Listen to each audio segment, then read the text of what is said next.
رحمت عالم صلی اللہ علیہ وآلہ وسلم اپنے دولت خانے سے نکل کر مقام حضورہ کے پاس کھڑے ہو گئے اور بڑی حسرت کے ساتھ کعبہ کو دیکھا اور فرمایا کہ اے شہر مکہ، تو مجھ کو تمام دنیا سے زیادہ پیارا ہے۔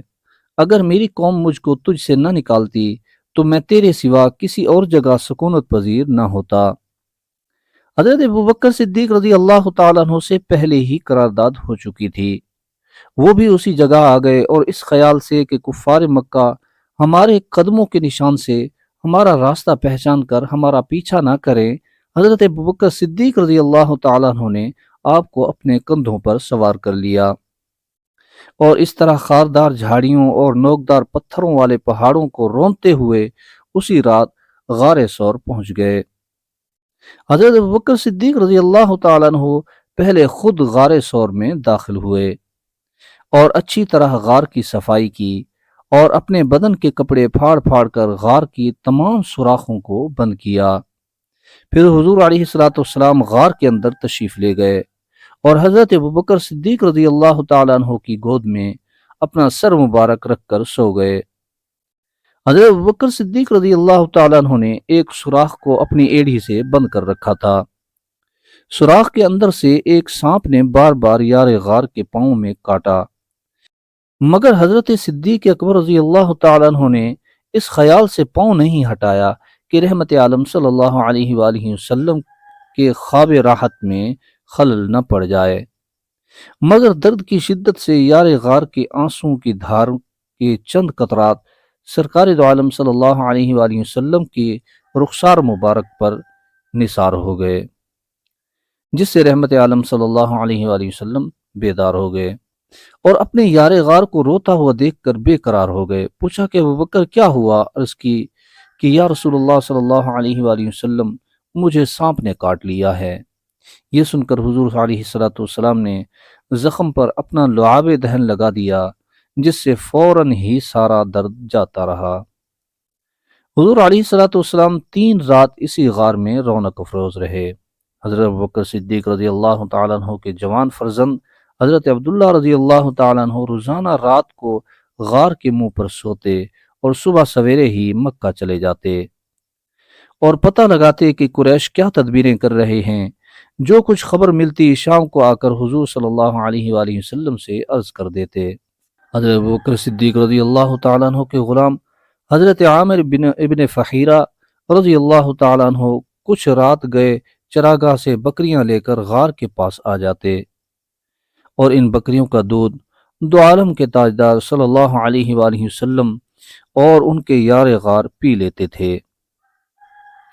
حضور علیہ الصلوۃ والسلام تو غار ثور میں تشریف فرما ہو گئے۔ ادھر کاشانہ نبوت کا محاصرہ کرنے والے کفار جب صبح کو مکان میں داخل ہوئے تو بستر پر حضرت علی رضی اللہ تعالیٰ عنہ تھے۔ ظالموں نے تھوڑی دیر آپ سے پوچھ گچھ کی، پھر آپ کو چھوڑ دیا۔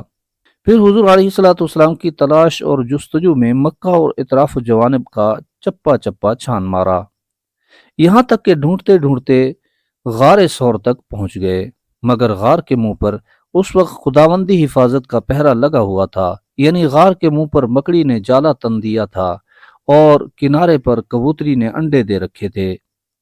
یہ منظر دیکھ کر کفار قریش آپس میں کہنے لگے کہ اس غار میں کوئی انسان موجود ہوتا تو نہ مکڑی جالا تنتی اور نہ ہی کبوتری یہاں انڈے دیتی۔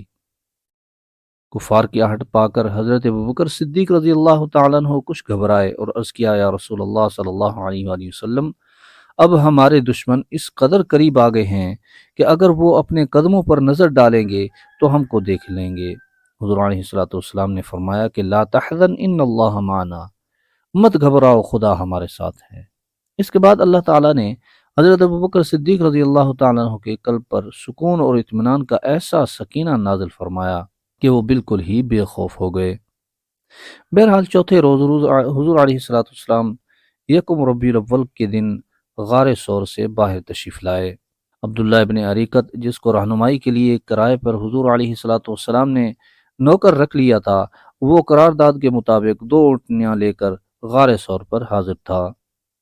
حضور علیہ الصلوۃ والسلام اپنی اونٹنی پر سوار ہوئے اور ایک اونٹنی پر حضرت ابوبکر صدیق رضی اللہ تعالیٰ عنہ اور حضرت عامر ابن فہیرہ رضی اللہ تعالیٰ عنہ بیٹھے اور عبداللہ ابن اریکت آگے آگے پیدل چلنے لگے اور عام راستے سے ہٹ کر ساحل سمندر کے غیر معروف راستے سے سفر شروع کیا۔ ادھر اہل مکہ نے اشتہار لگا دیے کہ جو شخص محمد صلی اللہ علیہ وآلہ وسلم کو گرفتار کر کے لائے گا اس کو 100 اونٹ انعام میں ملے گا۔ اس گراں قدر انعام کی لالچ میں بہت سے لالچی لوگوں نے حضور علیہ الصلوۃ والسلام کی تلاش شروع کر دی اور کچھ لوگ تو منزلوں دور تک تعقب میں گئے۔ دوسرے روز مقام قدید میں ام معبد کے مکان پر آپ صلی اللہ علیہ وآلہ وسلم کا گزر ہوا۔ ام معبد ایک ضعیفہ عورت تھی جو اپنے خیمے کے صحن میں بیٹھی رہا کرتی تھی اور مسافروں کو کھانا پانی دیا کرتی تھی۔ حضور علیہ الصلوۃ والسلام نے اس سے کچھ کھانا خریدنے کا قصد فرمایا مگر اس کے پاس کوئی چیز موجود نہ تھی۔ حضور علیہ الصلوۃ والسلام نے دیکھا کہ اس کے خیمے میں ایک جانب ایک بہت ہی لاغر بکری ہے۔ دریافت فرمایا کہ یہ دودھ دیتی ہے؟ ام معبد نے کہا کہ نہیں۔ تو آپ صلی اللہ علیہ وآلہ وسلم نے فرمایا کہ اگر تم اجازت دو تو میں اس کا دودھ دو لوں۔